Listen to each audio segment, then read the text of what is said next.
The Last Train. Horror and thriller. They say the subway never sleeps, but sometimes if you ride too late, you'll find yourself on a train that was never meant for the living. It was 1:45 a.m. when I stepped onto the platform of the Lexington Avenue subway in New York. The place was deserted, silent except for the occasional drip of water echoing off the tiled walls. My shift at the diner had run long, and the last thing I wanted was to wait half an hour for the night train. I rubbed my eyes, yawning, and that's when I saw the headlights, two pale circles cutting through the tunnel. The electronic sign above the platform flickered.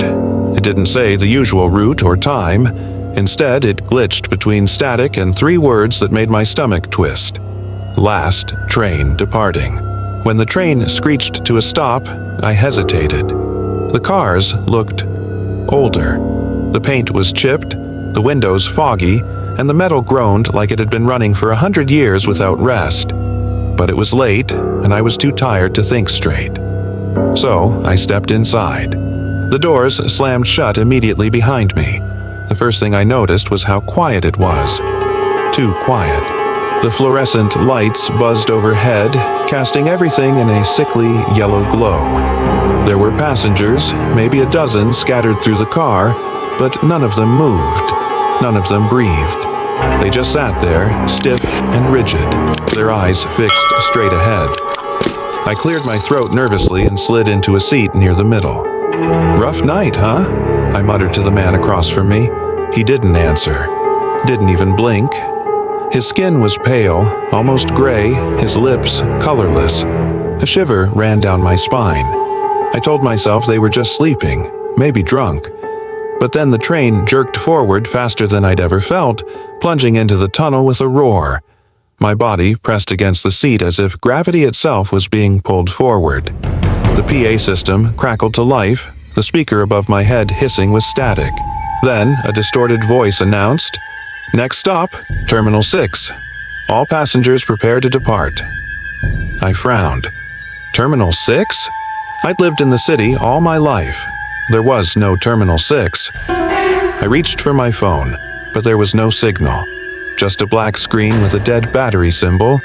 Strange, I knew it had at least half a charge. I leaned forward, glancing at the other passengers. Something was wrong. Their heads began to turn, slowly, all at once, until every single one of them was staring at me. Their movements were stiff, unnatural, like marionettes controlled by invisible strings. My throat went dry. What the hell? And then, in unison, they smiled. Wide, unnatural grins that split their faces too far. Their eyes gleamed with something dark, something inhuman. The train lights flickered, and for a split second I saw them differently. Their flesh was rotting, hanging in strips. Their clothes were old-fashioned, some from decades ago. One man's suit was scorched, his skin blistered like he'd died in a fire.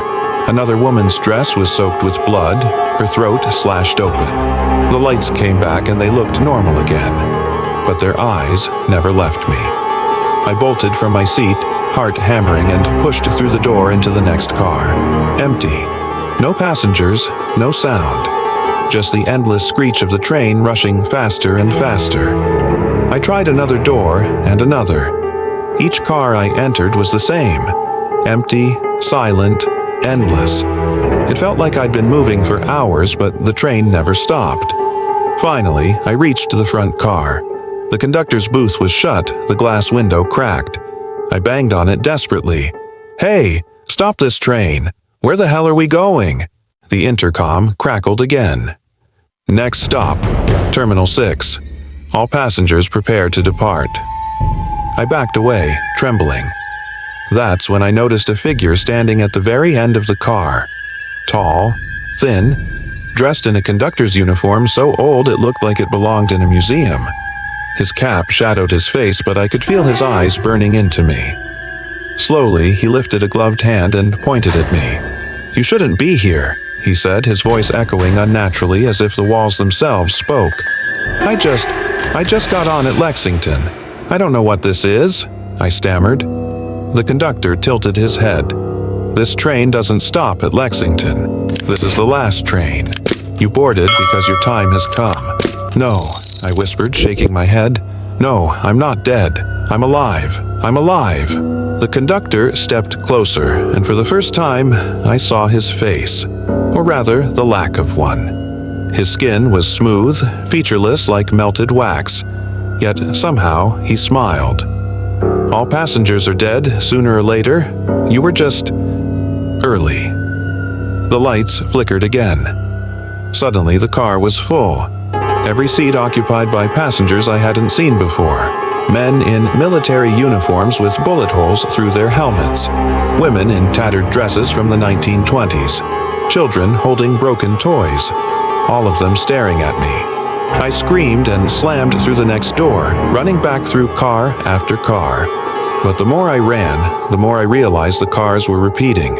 Same stains on the floor, same cracked window, same broken light flickering above.